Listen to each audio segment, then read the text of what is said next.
Mateus 2.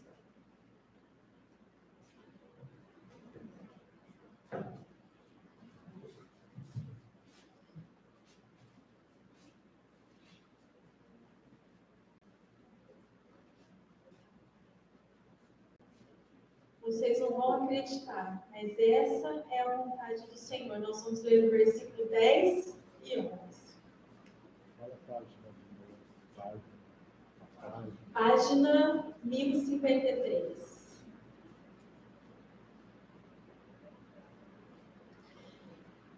A palavra de Deus, isso é uma prova de quanto ela é viva e eficaz.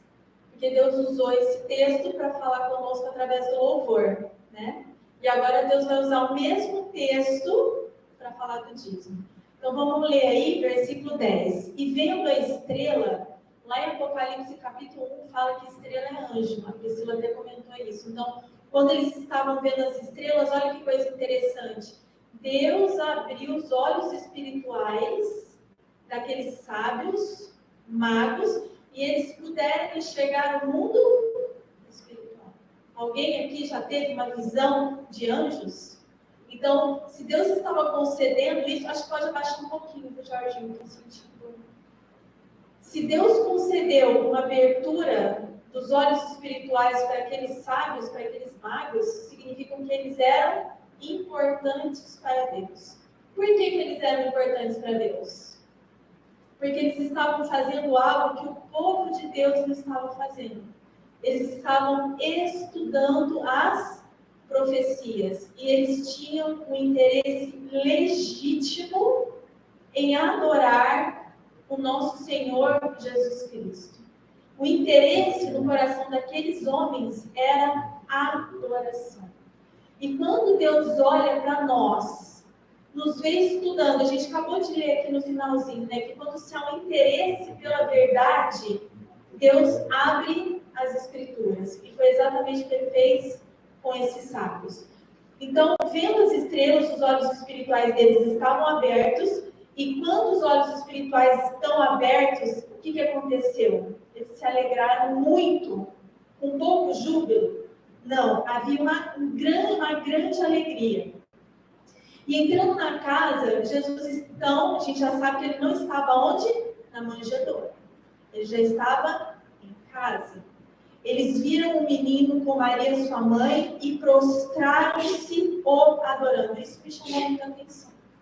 Porque antes de oferecer dádivas, que foi outra palavra que Deus chamou a minha atenção, eles adoraram. E aqui Deus começou a ministrar no meu coração o que seria uma adoração antes da oferta. Então, olha que coisa interessante. Imagina, eles estudaram as profecias, entraram no meio do povo de Israel. Quando eles entram ali, eles não veem o povo buscando o cumprimento das profecias. Eles falaram assim, ó, você viu esse povo aí? Ó o espírito de crítica. Nós aqui estamos estudando, nós que somos de fora do povo, compreendemos as profecias, estamos vindo adorar e eles estão desapercebidos de Cristo. Havia crítica no coração deles? Isso nem passou pelo entendimento deles. Então isso significa que eles eram verdadeiros adoradores. Olha outra coisa interessante desse texto que chamou muita atenção. Quando eles foram até Jesus, ele era uma criança. Essa criança podia fazer algo por eles ou para eles? Havia uma intenção tipo, nossa, eu vou oferecer incenso, milho e ouro, porque certamente isso vai voltar como bênçãos na minha vida. Pode ser financeira, pode ser de saúde, pode ser de filhos, pode ser de relacionamento. Eles nem pensaram nisso.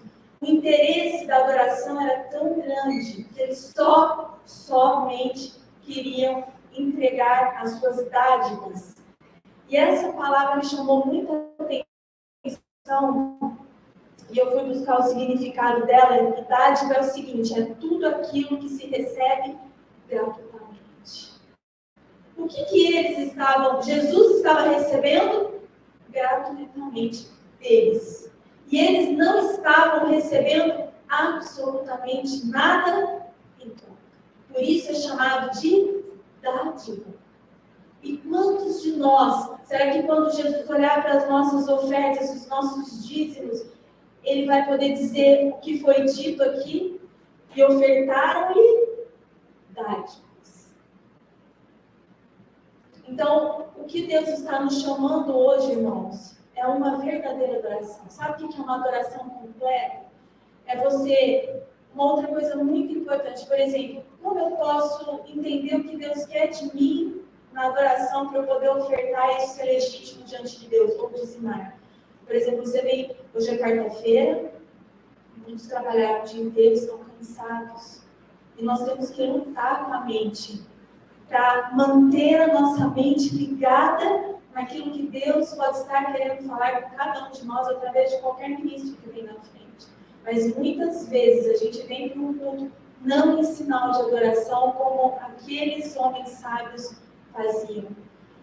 A gente vem para cumprir tabela, não, eu tenho que ir. Mas chega aqui, eu desligo, eu dou desculpa para mim mesmo do sono, do cansaço, de uma dor. E aí você vem dizimar e ofertar depois de ter passado por um culto completamente desligado. Aí Jesus está falando assim, venha aos meus pés, me adora primeiro. Que foi o que eles fizeram. Adorar foi a primeira coisa que eles fizeram. E quando fizeram, não tinha interesse nenhum. Jesus não podia fazer absolutamente nada por eles. O ministério começou, era uma criança, não vou colocar números, mas muitos e muitos anos depois. Eles não iam receber absolutamente nada. Mas Deus que estava no céu olhou o coração daqueles homens. E sabe o que ele viu lá? Abre a sua Bíblia em Atos.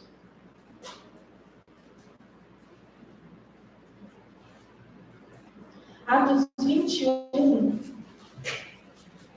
versículo 33.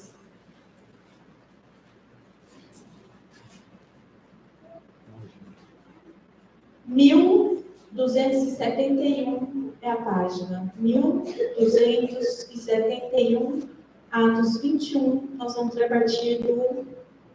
Vamos ler a partir do 32. Todo mundo achou? Vamos.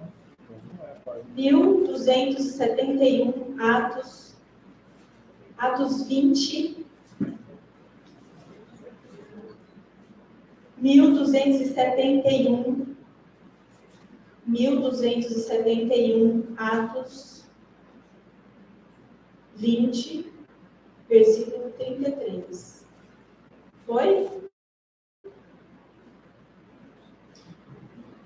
De nenhum homem cobicei a prata, o ouro ou a veste. Sim, vós mesmos sabeis que estas mãos ministraram para as minhas necessidades e daqueles que estavam comigo. Sabe o que aqueles sábios fizeram?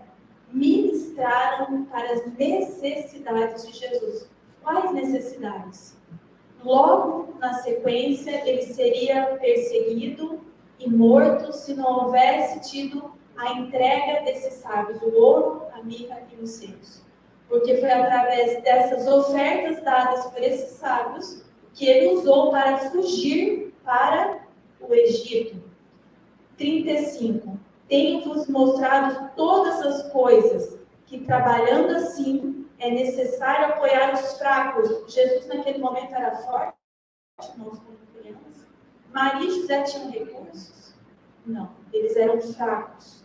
E lembrar as palavras do Senhor Jesus que disse, é mais abençoado dar do que...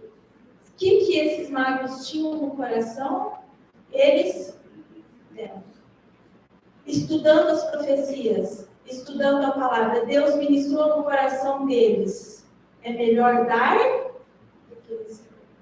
E é isso que Deus quer olhar para nós.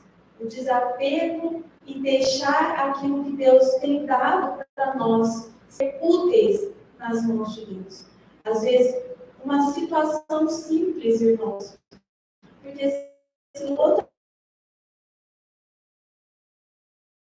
percebo na minha vida é que quando está tudo bem, é mais fácil a gente ser um verdadeiro adorador. Mas quando as coisas ficam difíceis na área financeira, quando você precisa alcançar algo que é grandioso e você não vê a possibilidade disso acontecer, e isso está ligado à área financeira, às vezes o diabo diz, porque eu recebi essa informação do inferno, que se eu não desse os dízimos e as minhas ofertas para a igreja e de forma pessoal a outras pessoas, eu teria o dinheiro para fazer o que eu necessito hoje, que são coisas espirituais. E se nós entregarmos a nossa vida como um sacrifício vivo, santo e agradável, nós vamos desfrutar a verdade de Deus, que é realmente muito melhor dar do que receber. Com o espírito de um verdadeiro adorador, porque é essa adoração completa, primeiro adorar a Jesus e depois trazer, porque ele fala que quando a gente faz algo para o irmão necessitado, dá uma comida, dá uma roupa, dá um sustento, a gente está dando para ele, não é? E isso é verdadeira adoração. Então, quando você vier trazer os seus dízimos, as suas ofertas, eu gostaria que você começasse a meditar nisso. Será que eu tive uma semana de um verdadeiro adorador? Será que Jesus vai aceitar as minhas ofertas, os meus dízimos? Se o culto da quarta-feira eu aproveitei como eu deveria, e Deus olhou para mim e falou assim, você lutou contra o sono, contra o cansaço, contra o desânimo, contra a palavra que o Éder disse, quando o caminho fica difícil, eu tenho a tendência de desistir, e quando eu não desisto, eu sou um verdadeiro adorador. Quando eu estabeleço a minha fé e não deixo os meus joelhos desconjuntados, eu estabeleço a minha adoração, e isso me dá a alegria de poder dizimar e ofertar, e o Senhor aceitar. Amém? Com esse entendimento, nós vamos adorar ao Senhor, trazendo os dízimos e as ofertas.